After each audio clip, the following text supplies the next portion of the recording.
Bonjour à tous, je suis François Schmid, directeur de recherche au CNRS. Je travaille au laboratoire d'océanologie et de géosciences à Wimereux et je vais vous présenter donc l'histoire des laboratoires zoologiques, maritimes et océanographiques à Wimereux pendant une quinzaine de minutes. Donc, ça commence avec la nomination de Alfred Giard à la faculté des sciences de Lille en 1872. Donc, Lille n'est pas au bord de la mer. Il cherchait, comme lui, il travaillait en zoologie sur des organismes marins. Il était intéressé donc, par avoir accès à l'estran. Et à l'époque, il y a une gare qui venait d'être ouverte en 1867 à 8000 Wimereux, qui existe encore. On voit d'ailleurs 150 ans après la photo de cette gare, donc, qui ressemble beaucoup à la gravure de l'époque. Et donc, cette gare était un élément important pour Giard, pour choisir la ville de Wimereux, pour la facilité en fait, d'accès à partir de l'île.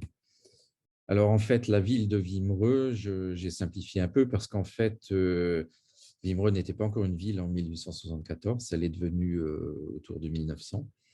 À l'époque, il y avait surtout quelques villas isolées dans les dunes. On voit les gravures ici, une gravure de 1874, un dessin de 1877, une photo du début du XXe siècle et ensuite une photo de l'époque moderne, avec une flèche qui montre le chalet qui a été loué par Giard à l'époque, qui existe encore, mais au milieu, perdu au milieu des autres constructions.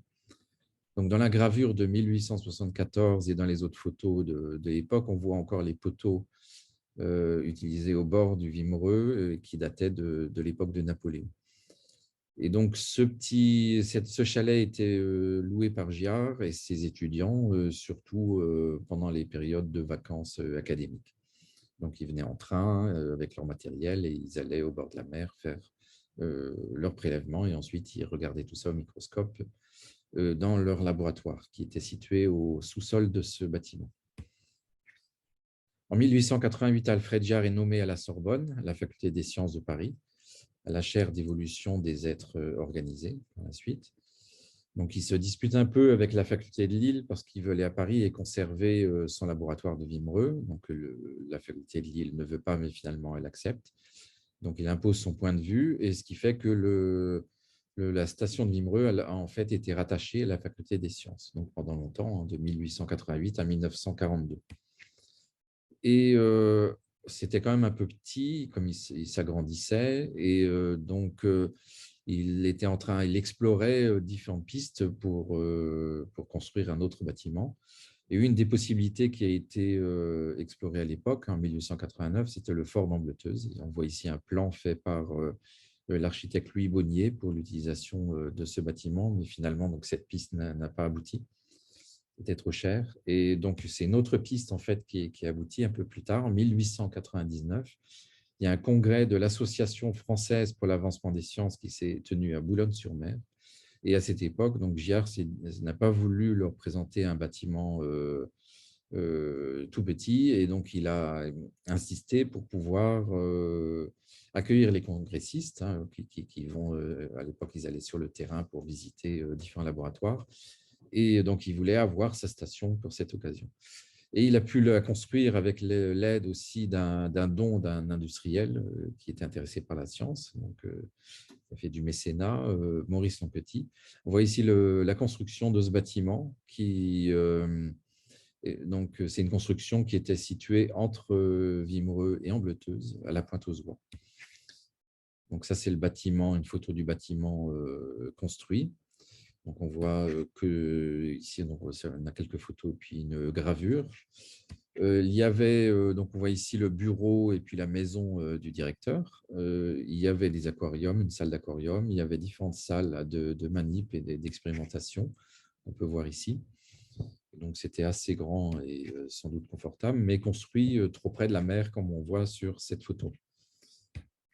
Un mot sur Giard. Donc, il est mort un peu après la construction de ce bâtiment, en 1908. Alors, c'était un chercheur très reconnu. Il a été académicien, nommé en 1900. Donc, il était de renom à son époque. Alors, il était partisan, il y avait beaucoup de débats à l'époque, donc il y avait encore des gens qui étaient fixistes, c'est-à-dire qui pensaient que les espèces n'évoluent pas.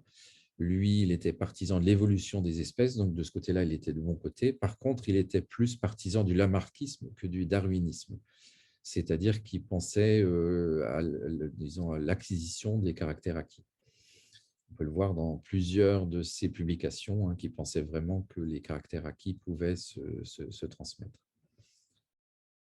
Euh, donc, c'est ce qui explique qu'il soit fortement oublié maintenant. Par contre, ce qui est aussi intéressant, c'est de voir qu'il a fait aussi un peu de politique. Il a été député de Valenciennes et il a organisé à ce titre la visite d'Émile Zola chez les mineurs, d'où Émile Zola a tiré plus tard le livre Germinal. Il a même logé en fait chez Giard à l'époque, Émile Zola, quand il est venu prendre des notes et se documenter. Maintenant, il est aussi connu, Alfred Jarre, parce qu'il a donné son nom à différentes espèces, et en particulier, il a donné son nom à une maladie qui s'appelle la giardose, qui est due à une espèce, un protozoaire, qui s'appelle Giardia intestinalis, et que c'est un parasite donc, qui touche surtout les populations en climat tempéré et chaud, et donc responsable de différentes diarrhées. Alors donc après le décès de Gérard en 1908, son successeur était Maurice Collery. Pendant la Première Guerre mondiale, la station a été utilisée par un hôpital militaire australien. Entre les deux guerres, la station a continué son travail scientifique. Elle était utilisée surtout pendant les vacances, rattachée toujours à la Sorbonne sous la direction de Maurice Collery, qui était professeur à Paris. Et pendant la Seconde Guerre mondiale, le bâtiment a été évacué au début de la guerre et ensuite détruit par les Allemands en 1942.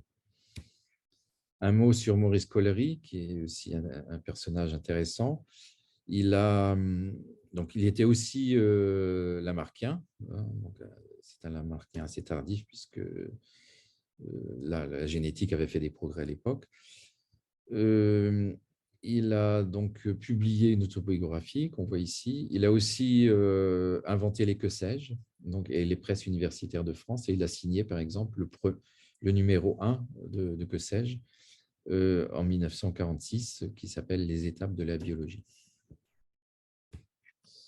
Alors, le bâtiment de Wimereux, donc, comme j'ai dit, a été détruit pendant la guerre. On peut encore voir ses ruines du côté de la Pointe-aux-Bois. Il n'y a plus de bâtiment là-bas, mais il y a un parking et on peut visiter. On peut voir différents restes. Et en particulier, sur la photo ici, on voit que la station a été protégée par une digue parce qu'au moment des grandes marées, elle menaçait de se faire envahir et détruire.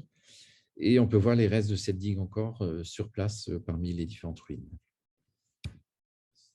Alors, en 1900, donc des années 40 jusqu'à 1958, il n'y a pas eu de station dans la région. Il y a eu, par contre, donc, utilisation des dommages de guerre pour reconstruire une nouvelle station en 1958.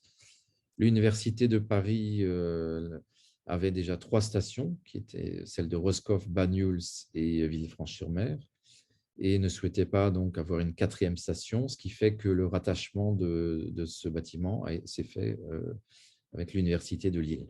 Et donc, on voit ici les 3 sites. Donc, le premier site était au bord de la rivière, donc c'était le rond rouge central. Ensuite, au nord, c'est du côté de la Pointe-aux-Oies. Et ensuite, un peu plus au sud, le bâtiment qui a été choisi, qui était en fait anciennement un grand hôtel et puis également un casino, donc pendant le début du XXe siècle, jusqu'à aussi la Seconde Guerre mondiale, où ces 2 gros bâtiments ont également été détruits pendant la Deuxième Guerre mondiale. Donc, on voit ici le gros casino, qui était un bâtiment assez luxueux. On voit une vue de la mer, on voit les différents étages pour les promeneurs. Et donc, les digues qui sont visibles ici existent encore maintenant en partie. Donc, ils avaient aussi une belle salle de spectacle qu'on peut voir ici. À côté donc, du casino, il y avait l'hôtel Splendide. On voit ici une autre vue de ce grand hôtel très luxueux. Donc, sur ce site, il y a eu la construction de la station, donc le 3e site de la station de Wimereux. Et sur la photo ici, on voit bien donc les digues que j'ai mentionnées, qui sont des restes provenant du casino et du grand hôtel. Donc, la station a été construite en 1958. On voit ici les travaux.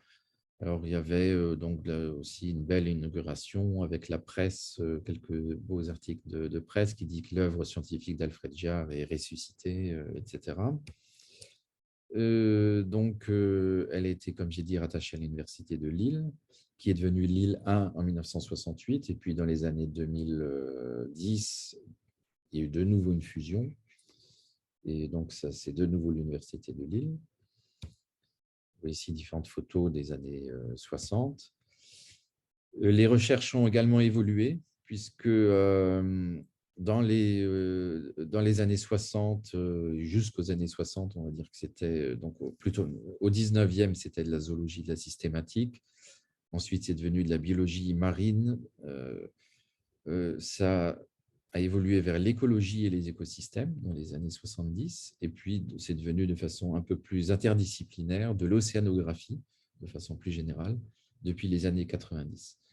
Et depuis les années 80, il y a rattachement au CNRS, le Centre national de la recherche scientifique. Et il y a aussi la construction d'un nouveau bâtiment. L'ULCO, l'Université du littoral Côte d'Opale, a été créée en 1992. Et donc, un peu plus tard, il y a ce bâtiment de la Maison de la recherche en environnement naturel qui a été construit. On voit ici en bleu à gauche de la station marine.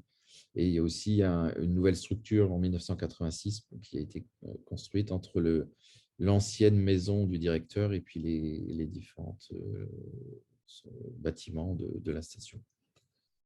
Donc, depuis les années 90, les chercheurs de différentes tutelles travaillent ensemble dans le cadre d'un laboratoire commun et il y a une forte augmentation du nombre de personnes sur le site, puisqu'on est passé de 2 personnes dans les années 60 à une vingtaine dans les années 80 et depuis les années 2010, une centaine de personnes sur le site. Il y a aussi une évolution des structures dans lesquelles ces recherches se font. Donc, je ne liste pas ici le nom de ces structures, mais ce qu'on peut voir, c'est que les rattachements au CNRS ont évolué et donc depuis 2008, c'est stabilisé sous le nom d'un laboratoire d'océanologie et de géosciences. Et donc, pour finir, ce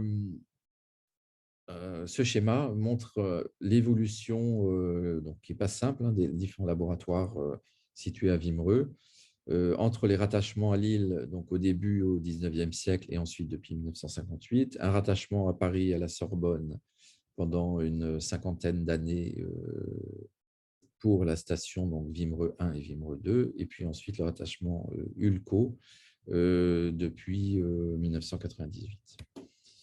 Il y a une thèse de doctorat qui existe sur Alfred Jarre, le livre autobiographique de Maurice Collery.